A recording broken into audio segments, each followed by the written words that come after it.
All right, and we are back here on the GSMC Football Podcast. And for the third part of the show, we're going to talk about Sam Darnold and his declining value. So, this is from an article on Bleacher Report. So, according to Jeff Howe of The Athletic, Darnold's poor play over the Minnesota Vikings' final two games of the season supposedly scared teams that may have otherwise considered signing him, which kind of makes sense because Darnold was not great. Now, Howe added that Darnold was once viewed as the top free agent available and a lock to land a contract worth over $40 million per year, but that may no longer be the case because of the poor play. And you look at what he did in those games. So he went 18 of 41 for 166 yards, no touchdowns against the Lions. And then he went 25 of 40 for 245 yards, one touchdown and a pick against the Rams, and was sacked 9 times. And he put together a strong season. 4,300 yards passing, 35 touchdowns, 12 picks, a completion rate of 66.2%. Was solid. And then you go back to, his stats with previous teams. So with the Jets, he had a 13 and 25 record, 59.8 completion rate, 45 touchdowns to 39 interceptions. With the Panthers in 2 years, he went 8 and 9, a 59.5 completion rate, 16 touchdowns to 16 interceptions. And then last year with the 49ers, he was the backup to Brock Purdy. And he was signed to, start out as the quarterback. He was signed to be the bridge guy to J.J. McCarthy. And then J.J. McCarthy got hurt, and Darnold ended up starting the whole year.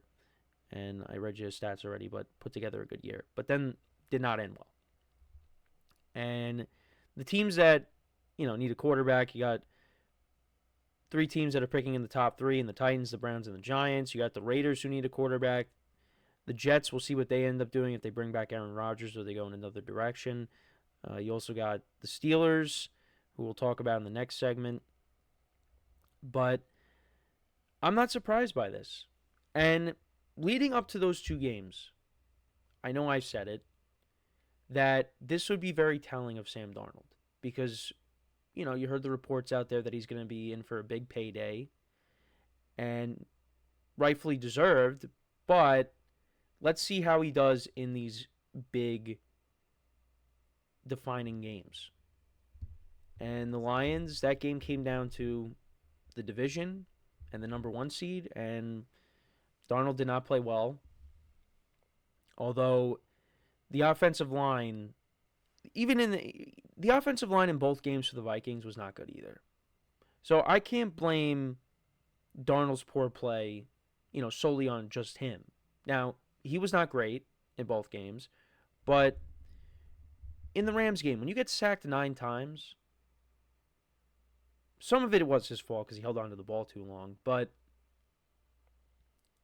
what do you want him to do? That Rams pass rush was relentless against him. That Lions pass rush was relentless against him. So, it's not all on Darnold, but when you're just watching the game and you're seeing Darnold get sacked all over the place and he's missing guys, people are going to see games differently. Now, I think Darnold deserves a good contract based off of how he played, but you also fall into that trap of, hey, he did good here, that means he'll do good with us. I think Darnold benefited from being in this system with the Vikings, with Kevin O'Connell. And you're throwing to the best receiver in football in Justin Jefferson. You got a couple of good playmakers on that side of the ball besides him as well. You have a good tight end. You have a good number 2. Running game was decent, although it could have been better. But Aaron Jones did have a nice year for the Vikings, and he wants to be back. And you were backed by a very good defense. Vikings have one of the best rosters in the NFL. So now, if you take Sam Darnold and you put him on a team like the Titans, you put him on a team like the Browns, the Giants, the Raiders, the numbers are going to go down. And all of a sudden now, you're paying all this money for this quarterback, the quarterback that put up these big numbers with the Vikings, but all of a sudden now, he's not putting up those same numbers with your team. But that's because your team does not have the same arsenal that the Vikings have.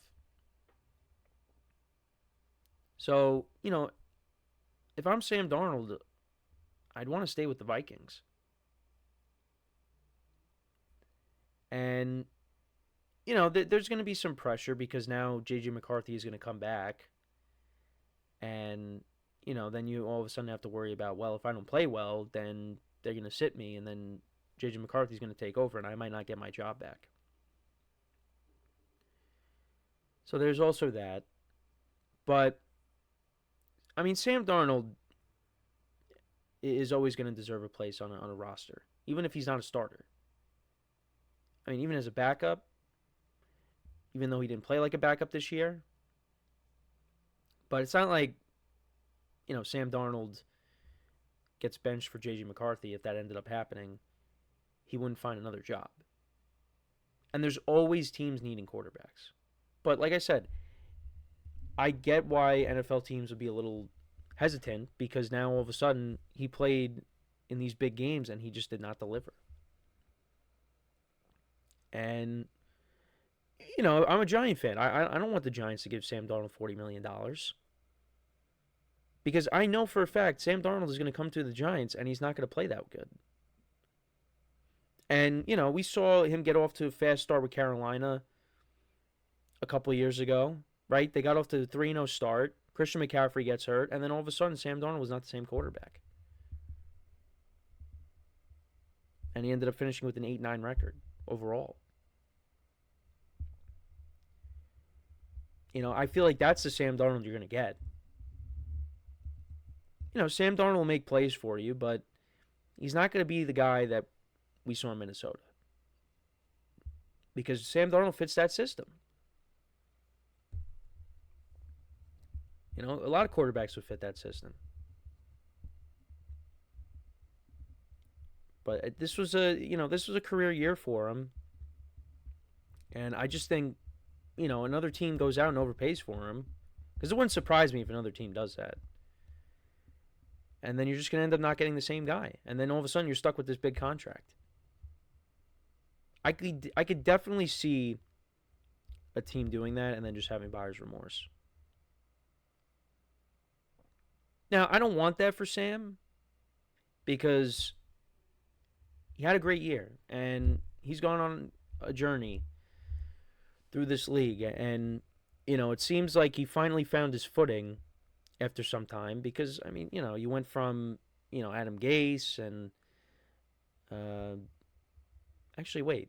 Well, didn't they have Todd Bowles? I think Todd Bowles was Todd Bowles last year, 2018? And then they went to Adam Gase. And then he goes to the Panthers. And, you had Matt Rule there. And then, you go to the 49ers and you back up Purdy. And then you go to the Vikings. And then you get your shot. And he puts together this great year. Now, I don't know what the Vikings are going to do. Do the Vikings want to bring him back? How are they going to handle this? Because we saw, they moved off of Kirk Cousins. They had no problem doing that. And Kirk Cousins put together some good years for them. Now, I think if Kirk Cousins didn't get hurt, maybe things would have gone a little bit differently. Maybe Kirk Cousins would have stayed. But they let him go regardless. And they drafted J.J. McCarthy, and you also had Sam Darnold. So, yeah, we'll see. We'll see what they end up doing. Obviously, nothing is set in stone. J.J. McCarthy's no guarantee. How is he going to be coming off of this injury? The Vikings still view him as the future. But, you still want to have that insurance policy just in case maybe he still isn't ready. And maybe you continue to have him sit behind Darnold. Right now, it's hard to say what is going to happen. I think Darnold deserves another shot with the Vikings. But the Vikings just had this incredible year 14-3. I mean, I didn't see that coming. I didn't even have them making the playoffs because I just didn't know how the quarterback play was going to be. And Darnold ended up playing really well, and they won 14 games. So now going into next year, what do you do? I mean, I think maybe there's definitely going to be, they're definitely going to communicate. They're definitely going to talk about things. But I mean, I think if Darnold sets a price, if Darnold and his camp, if they set a price and they price the Vikings out, the Vikings are going to say, all right, we're out. And then, you're going to have another team come in and maybe give him what he actually wants. Which, like I said, I think it could be a mistake. Very well could be a mistake. Now, if he ends up, if he went to, I know I mentioned the Steelers. The Steelers I don't think would be a bad spot. But the problem is